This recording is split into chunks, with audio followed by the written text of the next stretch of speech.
Hey, what's up everyone? It's me, Pichu, and welcome back to Dream Daddy. Last we left off, we were going to Amanda's school and stuff. Alright. Let me just move this a little closer. I can't! Alright, it's picking up well. I arrive at Amanda's school and check in at the front desk. They give me a bright orange visitor sticker and send me on my way.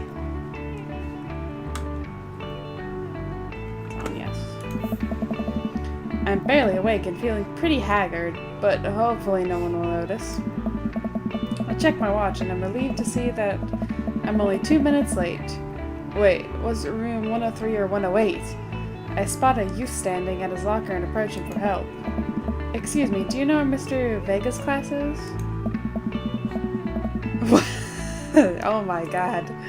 The youth turns around and looks me up and down with heavily lined eyes.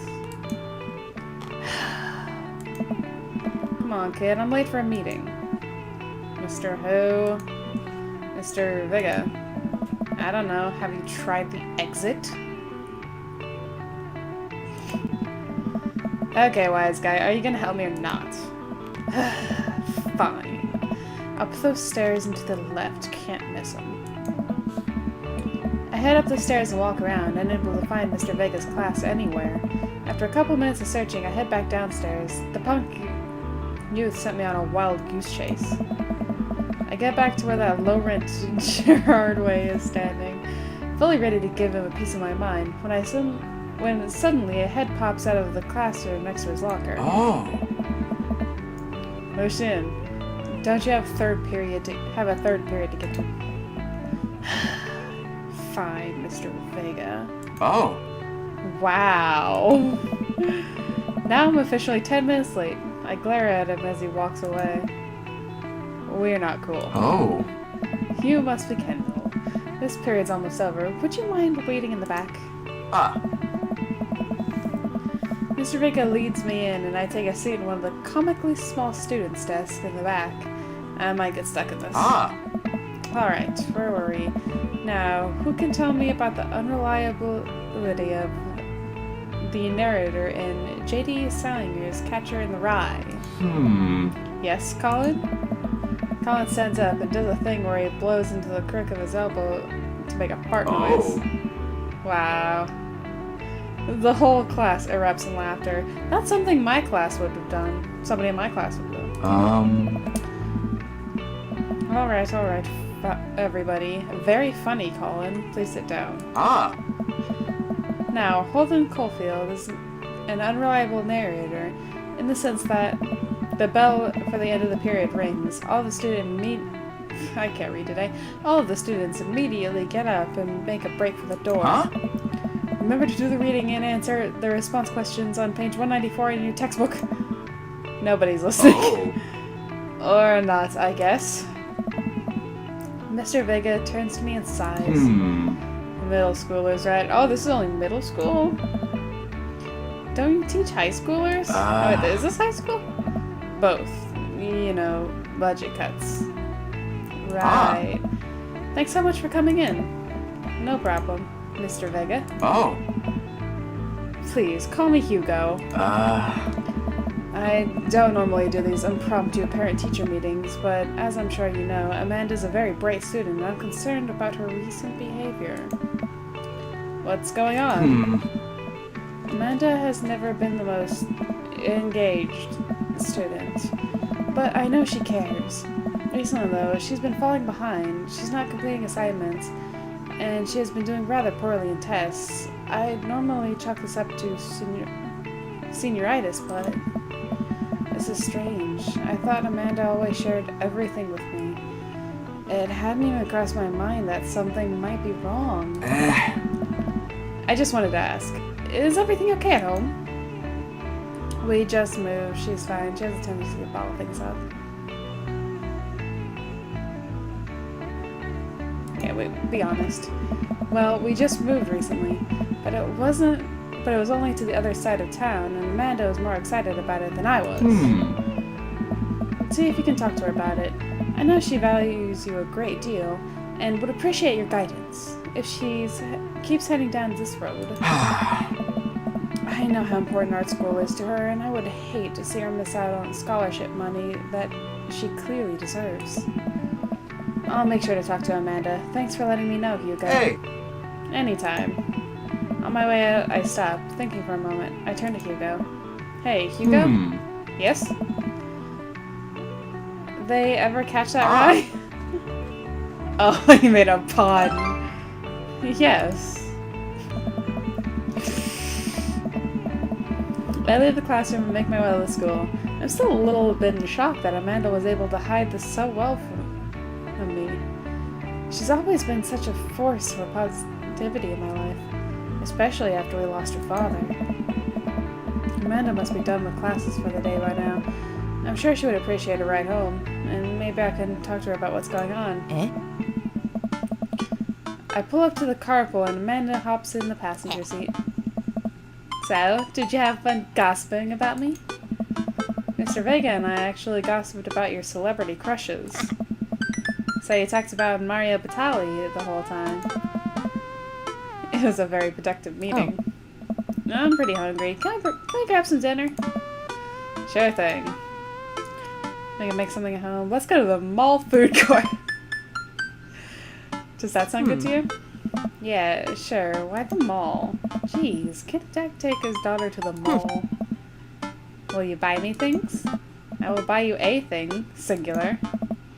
Sounds like a deal to me. We drive in silence for a short while. Amanda plays a game on her phone. I should say something. You know, sometimes when a kid gets older, they find that they have to keep things hidden from their parents. And that's okay, because sometimes that's what kids do.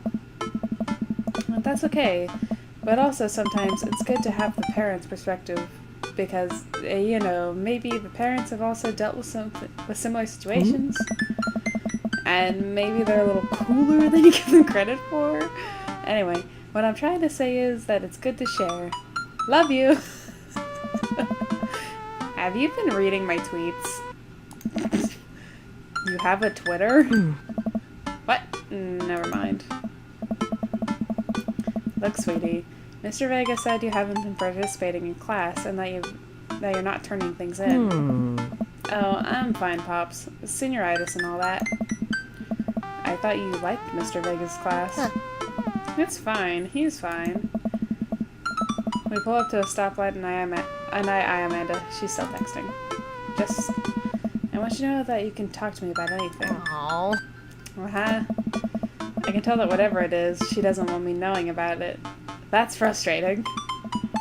I heard MR is going to a fancy art school in California. That's exciting. Yep. Are you bummed that you guys aren't going to the same school? Yep. Amanda keeps texting. She stifles a laugh. What's so funny? I don't think you'd get it. Okay. Who are you texting? Noah? Who's Noah? My friend. Does he go to your school? Yep. Do you like Noah? Hey. What? No. Dad. I can't believe you would. Dad. I mean, jeez. Why would you... Gross. Sorry, just asking. Dad, he's just my friend. Guys and girls can be friends. He's my friend. Okay. Jeez. This is going well. Well, good talk. Love you, kiddo. She leans forward and turns up the radio. I guess that conversation is over. To the mall, then. It's called masking tape for a reason.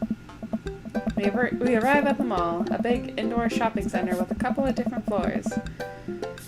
It's kind of dead, but that doesn't stop a mall security guard from yelling at a group of loitering teens. Let's eat something disgusting for dinner. Yes! Hell yeah! Language, Missy. Heck yeah! Better. We approach the food court and evaluate our options. There's greasy restaurant after greasy restaurant. My heart burns just looking at the menus. Nobody looks too happy to be here. What are you in the mood for? Bread dipped in sugar? Bread with cheese on it? Or do you want to inject some fat directly into your bloodstream? I extend my hand to her. Would you do me the honor of sharing some nachos? She takes my hand with a grin. You would make me the happiest, cheesiest girl alive. We order a giant pile of chips and a naturally orange cheese from a very unenthusiastic and possibly stoned teenager. We take a seat at a rickety table and dig in. These are bad. These are very bad. But also strangely delicious? We have to eat through the pain. We enjoy the fluorescent cheesy goodness together until we are out of nachos. So, something's been bothering me for a while. Can you explain memes to me?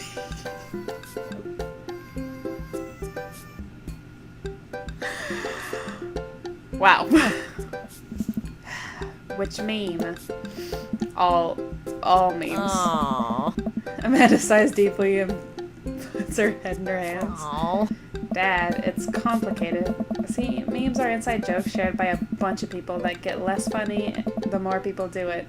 So the problem is that by the time a meme gets to you, Dad, all the youths have already done the joke to death. Aww. And what's worse than that is that movies and TV and video games will try to jump in on a meme train, but just based on how long it takes to make them, the meme will be long dead by the time it comes out. So it just dates it and isn't funny. Oh shit, what up? Aww. Dad, please. Anyway, changing subject. Where to now? Wanna go to the goth store?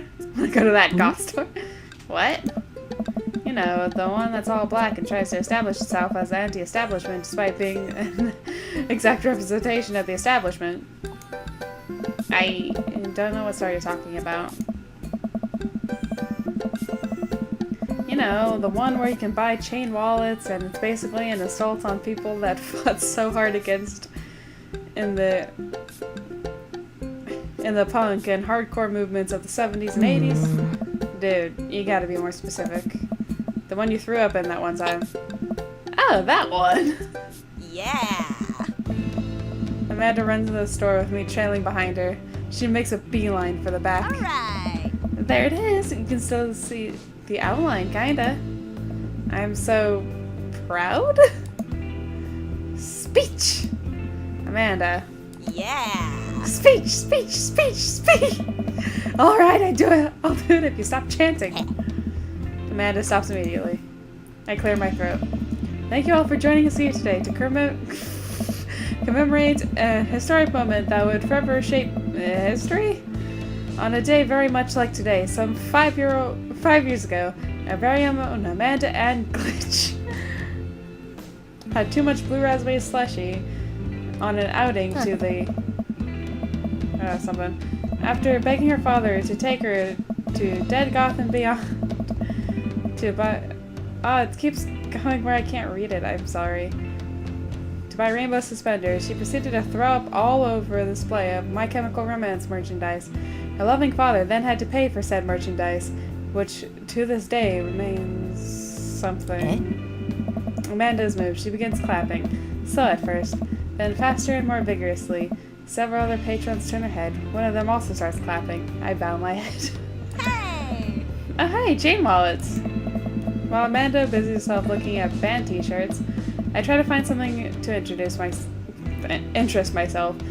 Not much for a dad to look at in Dead Goth and Beyond. Pursue the band t-shirts, look at ironic mugs, check the clearance bin for hot deals. Ooh, I really like doing this. There's a big cardboard box of marked down items. I'm pretty sure $4 of purple eyeliner is a good deal. I think. I wonder if I would look good in purple eyeliner. Hell yes, I would. Look, this is very important to me.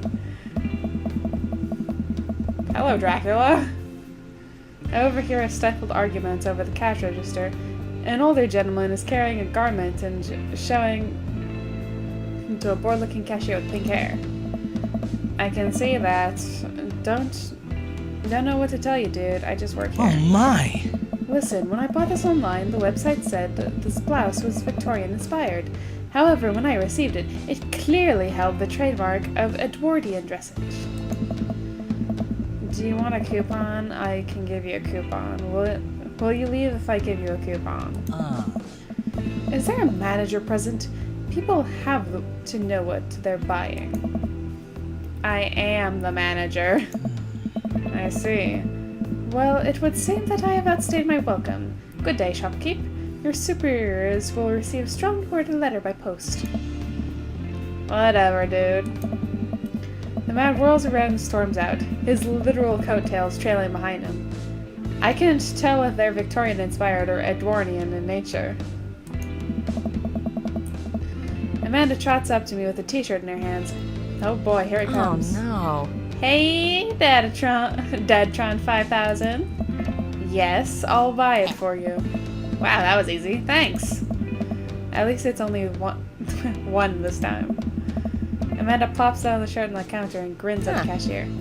I love your hair. The cashier says nothing and rings Amanda up, radiating hatred. I hand her a 20. Oh, so what's the guy's deal? The cashier rolls her eyes. Cashier rolls her eyes so hard I'm worried she'll pull something. That's Damien. He's in here all the time. He's obsessed with the Victorian fashion or whatever. She hands Amanda her bag, and it's clear the conversation is over. We make our way out of the store and head home to get some rest. Amanda and I sit on the couch, trying to find something to watch over our bowls of ice cream. Oh, cool! Long-held paranormal ice road ghost truckers is on. Your favorite, right? Oh, hell yes. They have to make it over the Canadian tundra before the ice roads melt. But also, they're hunting ghosts. Huh. Also, the trucks are haunted. This is an episode I've already seen, but it's one of the best. Callum and Leeds Dagbone, the twin brother truck driving and ghost hunting duo, find themselves in the greatest peril yet. Oh no! The ghost done got control of the truck. I can't steer them. They're damn ice roads. Let me see the EVP meter to try and communicate with the spirits. Flint, we're about to die.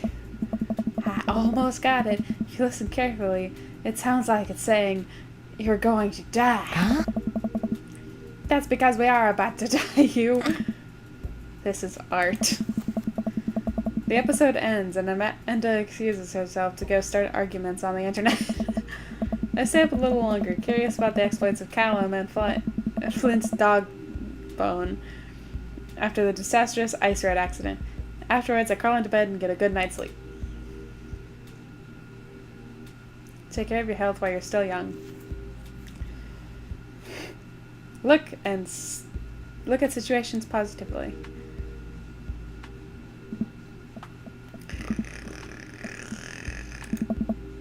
Morning, sleepyhead. 5 more minutes. You have never let me have 5 more minutes, so get up. Fine. We have cereal for breakfast and spent the morning putting together furniture. Amanda is pretty much better at interpreting the tiny manuals. We're able to put together a few shelves on one desk, but I'm pretty sure it was supposed to be a bookcase. So, you excited for the cookout today? Excited to beef up my grilling skills. If there's food, I'm excited. Middle one. I'm all over those terrible store-bought sugar cookies that everyone brings to parties.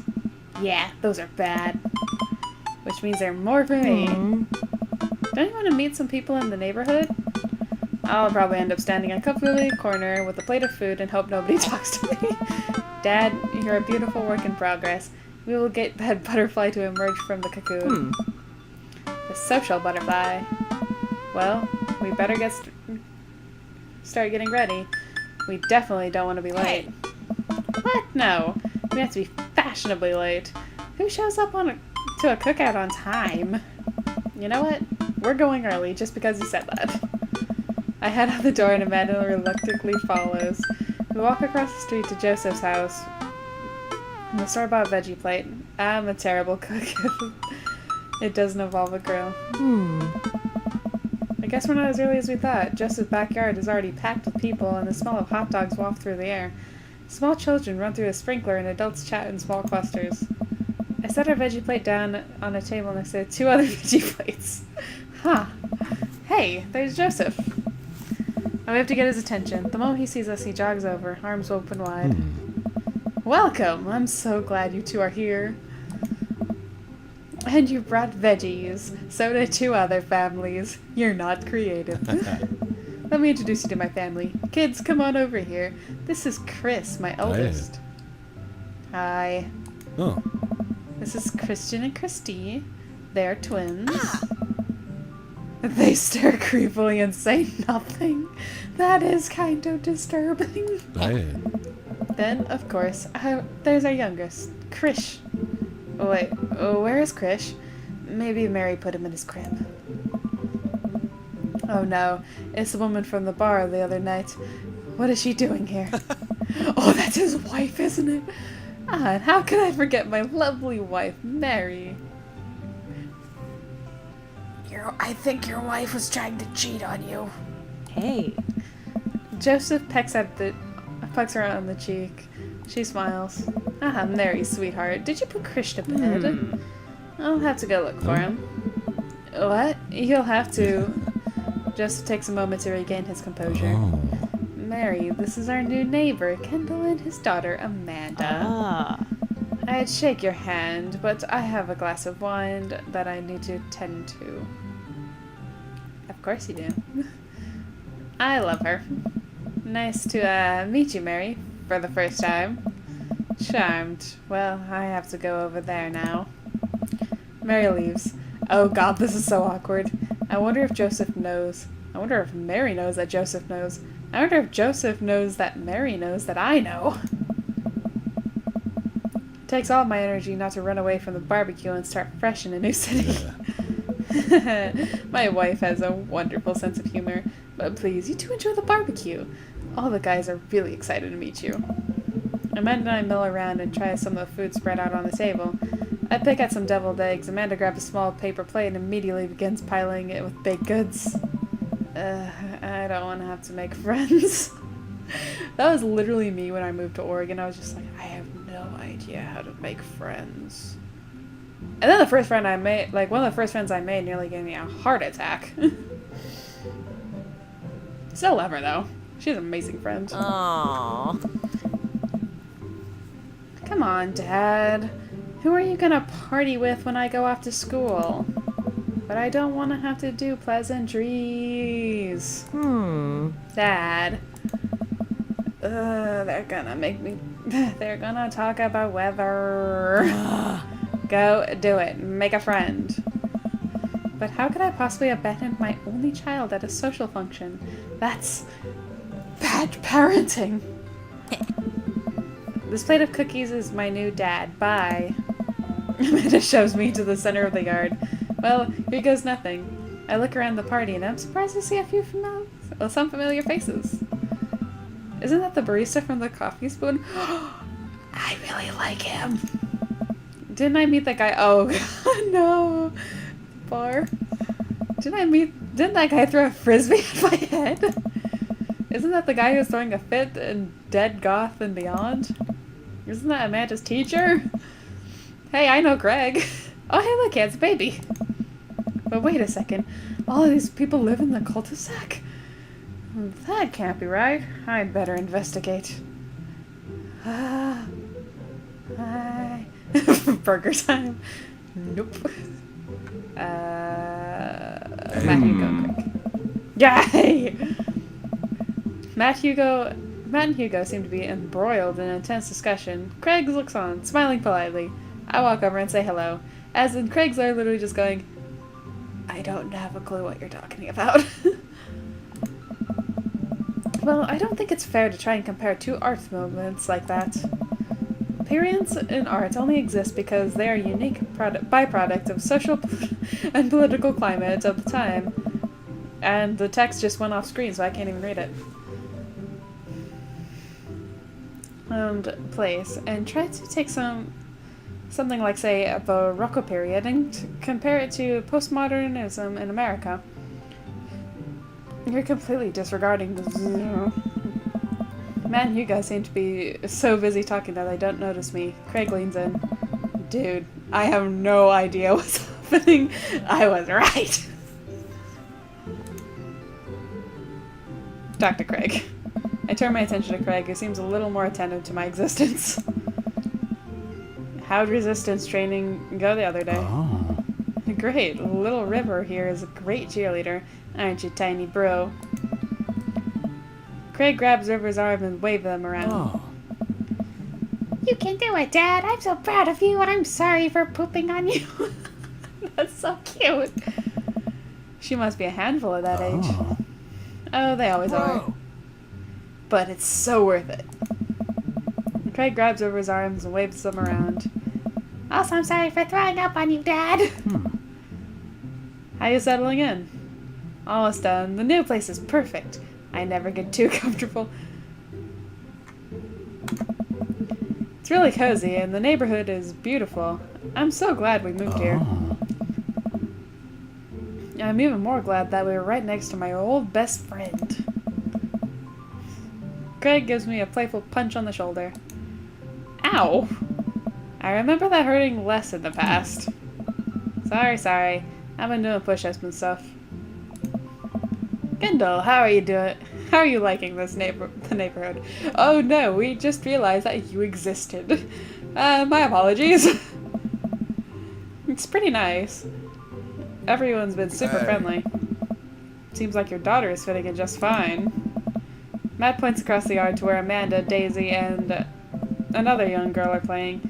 They are sitting cross-legged in the grass, picking weeds and weaving them into flower crowns. It's pretty adorable. The girl I don't recognize jogs over to us. What is it, sweetheart? Oh wait, is that his daughter? Oh, she's cute. That's actually cute! It's a flower crown. I thought you'd look cute in it. Hey. Well, there's only one way to find out. Matt takes the flower crown and places it on top of his head. Yes! Am I cool now? The girl stares at him, thinking it over. Nope, but you're slightly less uncool than you were before you put it on. I do that to my dad. Oh. Hey, Kendall, this is my daughter. Hello. I'm Carmenista. Amanda comes over with Daisy in tow. Dad, look, I'm making friends. Are you making friends? You better be making friends. If not, then I will have to just make fun of you until you make a friend. Yeah, actually, Amanda. You remember the cool barista from the coffee shop? And my old college friend? And, your teacher? Oh, hi, Mr. Vega. I didn't realize we were neighbors. Oh! Awkward. Yep. You're still gonna get me that overdue term paper? Great seeing you. And her finger guns her way out of the conversation like a champ. She learned the finger guns move from me. I'm very proud. She's definitely a charmer. Speaking of which, where did my son go? What? Hugo looks around the party. He must finally spot him because his eyes go wide. Ernest Hemingway Vega, are you smoking? Ernest is holding a lit cigarette. Nope. I see Ernest across the way. He casually takes a long drag of cigarette, then flicks it into a gutter. Unbelievable. Excuse me. I must go teach my boy a lesson. Hugo marches over to Ernest, and I turn my attention to Matt and Craig. Kids, right? Man, I do not envy Hugo. Last barbecue we had, Ernest tried to shove a sparkler down Joseph's pants. Nearly burned down half the yard. Oh dear! And the barbecue we had before that, he actually burned down half the yard. He succeeded in the one before that, so he thought he'd go for 2 for 2. And then it spread into my lawn and burned down half of my yard, too. Oh, are you sure that this Ernest kid isn't a pyromaniac? Yeah. Hugo walks back over to us, practically dragging Ernest behind him. He does not look happy. In fact, he kind of looks stoned. Hey, everybody. Sorry about that. Kendall, this is my son, Ernest. Hello. Ernest looks away, sulking. His hands shoved deep in his pockets. Hugo nudges him impatiently. Hey. Nice to meet you, Ernest. What grade are you in? Does it matter? Ernest. Okay, I'm in 8th grade. God, are you happy now? I'm sure you were just dying to know. Yeah, good for you. Can I go now? I'm tired of talking to old dudes who blame my generation for the failing economy. Okay. Ouch. Ernest. Oh yeah, because I'm totally embarrassed. Oh yeah, because I'm totally embarrassing you. Ernest puts earbuds in and storms off to stand in the corner. Well, that was certainly something. He seems nice. Hugo puts his head in his hands and sighs. Oh. I'm so sorry. He's having a really tough time. As much as I want to be the cool dad, I have to be the authoritarian dad, and he clearly resents me for it. I mean, I think as a dad and a teacher, that's about as authoritarian as you can get. Honestly. Are any of us cool dads? It isn't even possible to be a cool dad. I'm a cool dad. Sunburn. That worked perfectly. You try to just say dude has a sunburn. I'm cool. What? I'm cool as a cucumber. Hey. See? That right there. You can't say that. Oh. My kids think I'm cool. Your child is a baby. But for how long, Craig? How long do we get to be the cool dads? I love how he kept the flower crown in his hair. I don't know. Oh, my arm really hurts now. I got a sunbeam yesterday and it hurts. Hey. I think we just have to accept the fact that as dads we become the machine that once raged against and accept our fate to unironically wear socks with sandals. Your kids may think you're cool now, but the moment they hit puberty, you're doomed. Amanda's 18 and she still thinks I'm cool. I yell across the yard to my daughter, Amanda, I'm cool, right? Amanda just laughs. She keeps laughing. I see your point. It's just like, okay then. As much as we all want it, I don't think it's as important to be a cool dad as it is to be a good dad. We can't all be best friends with our kids. It just doesn't work. I mean, look at me and Ernest. Our job as parents is to make sure our kids turn out okay. Yeah, you're right. But it'd be nice to have it both ways. Hearing these guys talk about this makes me think of my relationship with Amanda. We get along so well, but there might be hiccups. But there might come a time when it won't be like that. Is college when that happens? Hey. Don't let us eat up your time, Kendall. Go meet some of the other people around the neighborhood. No! Fine. Oh no! I glance across the yard and notice Robert and Brian chatting over drinks. Man, I don't think I want to deal with being one-up by Brian or whatever happened with Robert last night. No one will ever know. Oh no, they caught me staring. Oh no, Brian's waving me over. Shoot! I flash a smile and walk over to them. Hey, guys. Hey. Kendall, how the heck are ya? Settling into the neighborhood alright? Oh, you betcha. I got the living room in order, at least. That's great to hear. I've been doing some living room work as well. Finally got the 50 inch in there. The game looks great in high def. He has a 50-inch TV. Oh boy. Kendall, have you met Robert yet? Yeah, we met. Robert regards me over his whiskey. Good seeing you again. We were just talking about my most recent camping trip. Spent the whole night out in the woods with Daisy and Maxwell. She's definitely an outdoorsy one. Even caught her first fish.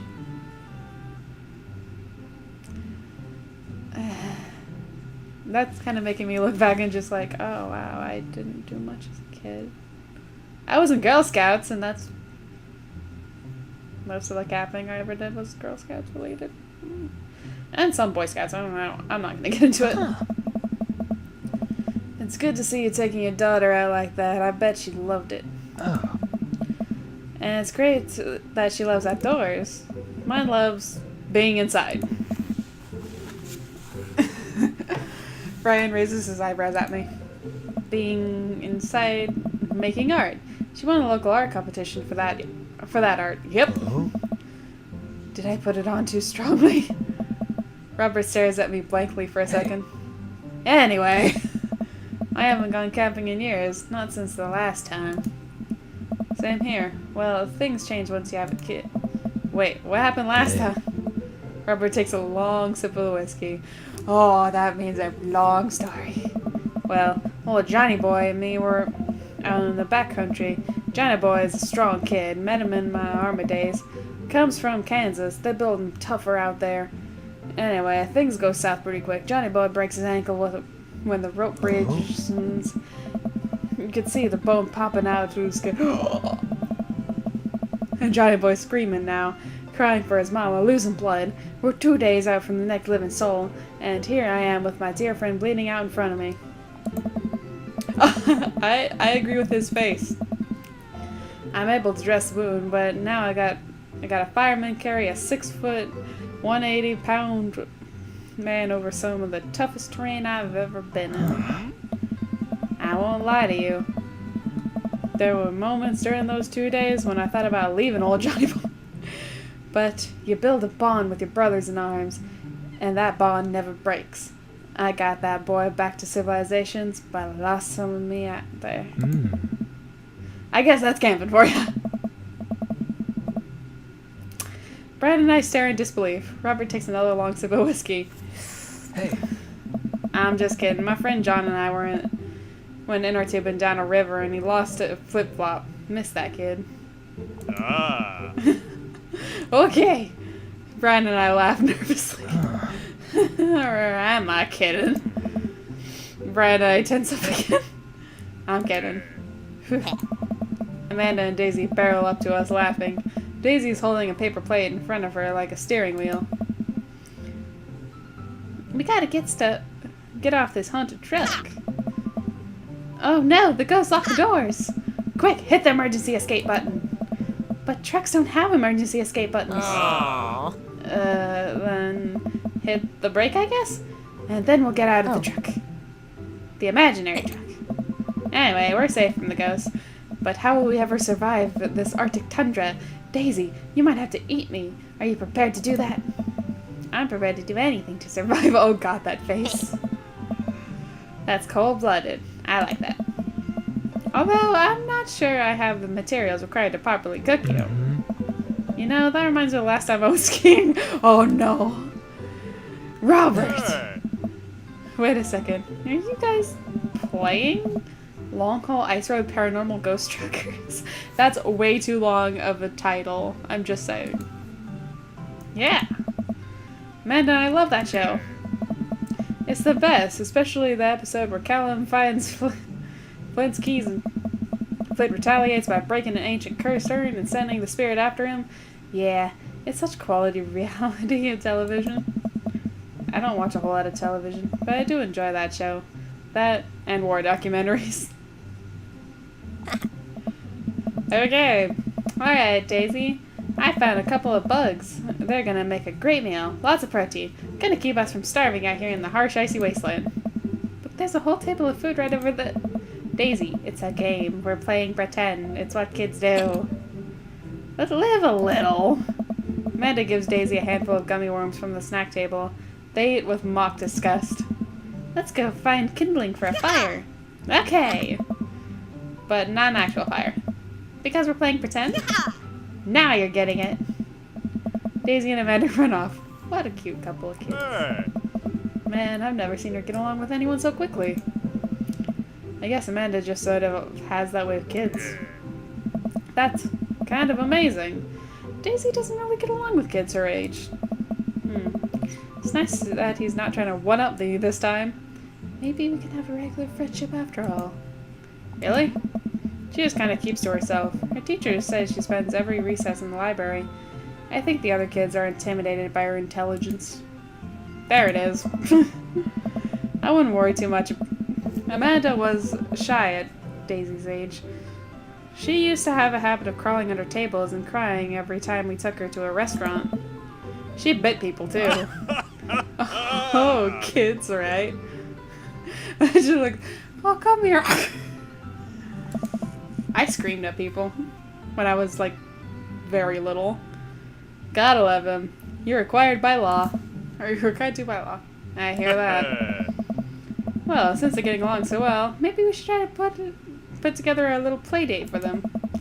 They do seem to get along really well, but the thought of continually hearing about all of Brian's accomplishments is rough. Yeah, that'd be nice.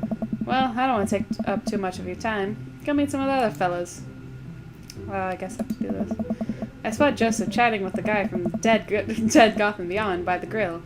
I wonder what they're talking about. Shush phone. I walk over to them. So I'm curious, can you walk me through why you had your house painted black? Oh wait, wrong person. So I'm curious, can you walk me through why you had your house painted black? Where do I even start? The house stays warmer in the winter, it provides an artistic contrast from the rest of the neighborhood, and it complements the crimson interior perfectly. It's definitely an interesting choice. Oh! Thank you! I'm very proud of my abode. Kendall, I was just having a conversation with Damien here about his aesthetic design decisions.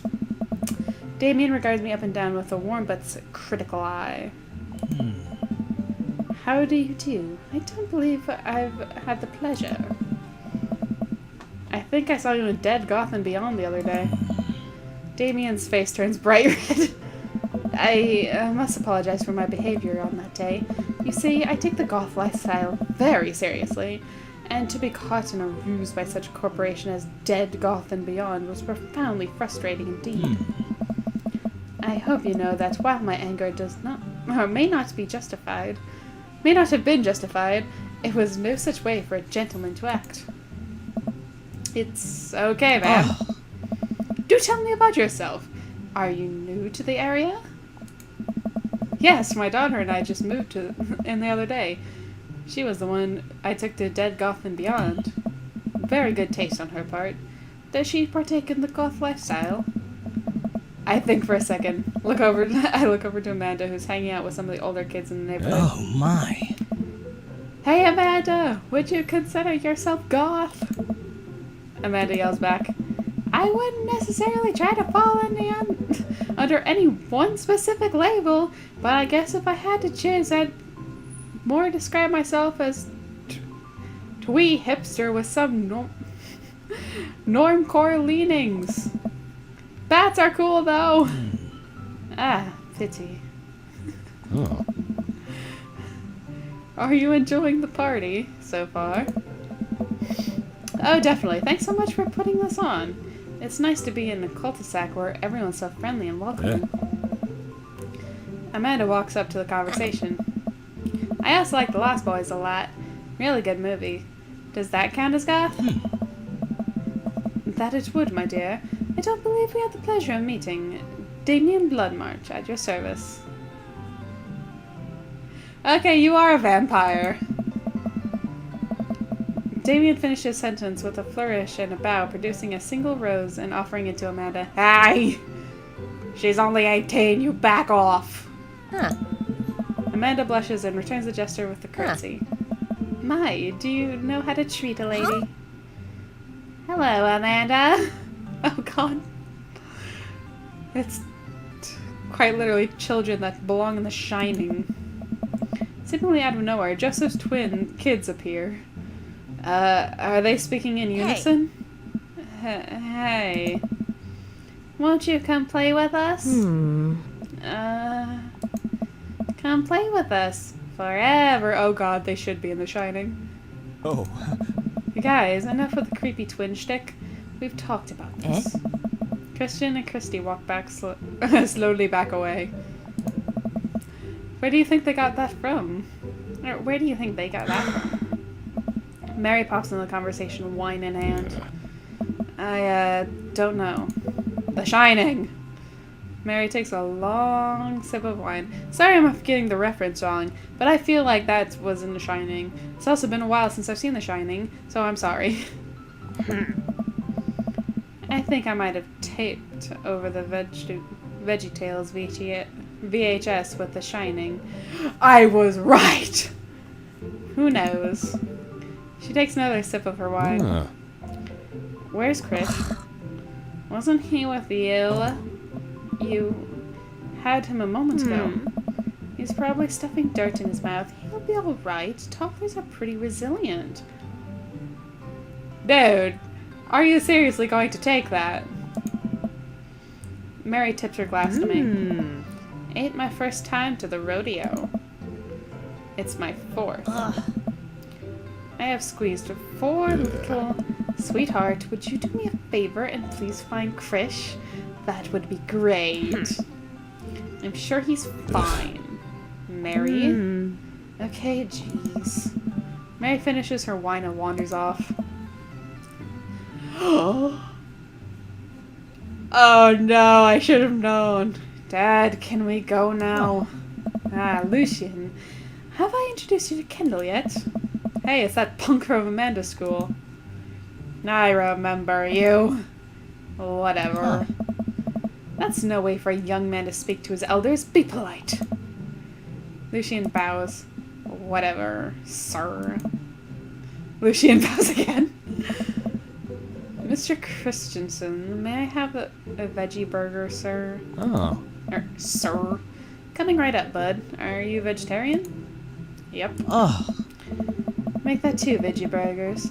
Did you know that some people in the Victorian area were vegetarians? They described carnivorous type people as bloodlappers. Dad. Oh, yeah. That's really interesting, Damien. Joseph turns to the girl. Just a hint of a tattoo peeks out from underneath his sleeve. I can't believe I didn't notice it before. It looks like the bottom of an anchor. Whoa, is that a tattoo? Yep, I wasn't always a youth pastor, you know. That's so cool. Wanna see mine? What? What? Lucian pulls back some rubber baselets, revealing a lopsided... in black ink. My buddy gave me a stick to poke tattoo last week.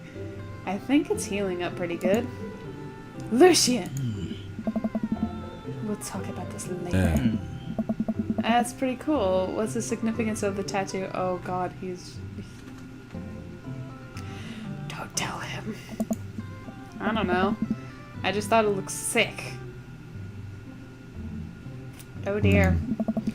Well, in my opinion, the only reason you need to get a tattoo is because you want one. Careful now, that number carries weight. Man, Joseph is a way cooler youth pastor than I thought. I just figured youth pastors popped out of the womb of the Bible. I wonder what he did before preaching. Oh. And without further ado, let's work some magic. Joseph closes his eyes, takes a deep breath, and gets to work. With the greatest of ease, he sets patties on the grill, flourishing as he flips the spatula in the air. It's easily some of the best grill work I've ever seen. Oh. You guys think this is my first time up in front of a grill? He's working faster now, effortlessly tossing cheese onto patties and perfectly grilling onions on the side. One after the other, the dads take notice and crowd around Joseph to admire his masterful technique. Oh. You probably didn't know this, Kendall, but Joseph's known around here for his grillmanship. He's ungrill-leavable. The puns! I've tried to get on his level, but I just can't catch up. Hey. Let us keep studying. He has a rare quality about him. The puns are too much. Mustard, we keep talking about this. Can't we just appreciate the artist? I've never seen him make a mistake. Okay, we need to stop. This is getting too cheesy. Please stop. All of the children in the party boo the glorious display of puns in unison. Alright guys, the food's ready. Please form an orderly barbecue. The puns are too much. Amanda groans. We all grab food and hang out, enjoying the perfectly cooked cheeseburgers. Hey. Man, it's so wild how all of his dads live in the same cul-de-sac. What are the odds? Kinda nice, isn't it? Feels like there's a real community here. Totally helps when you're just a single dad trying to raise a kid. We're happy to see you're here, man. I think you're gonna like this neighborhood a lot. That was a really creepy "oh." Plus, Amanda seems to be getting along with all the kids. If she decides to get into the babysitting game, she'll make a real killing. She'll really make a killing. Hey, why don't you add all of us on Dad Book? Facebook for dads. Dad Book? Yeah, it's a great social network for dads to keep in touch with each other. We're all on it, so if you ever need to reach out to anyone, that's the simplest way to do it. Oh. Sorry, I'm just an old-fashioned dad. Social media goes over my head sometimes. Don't worry, Pops, I'll help you figure it out. The rest of the barbecue goes smoothly. We all trade stories, drink beer as our kids play on the lawn. Amanda breaks up a fight between Carmenicita and the two weird twins. I think they wanted her soul.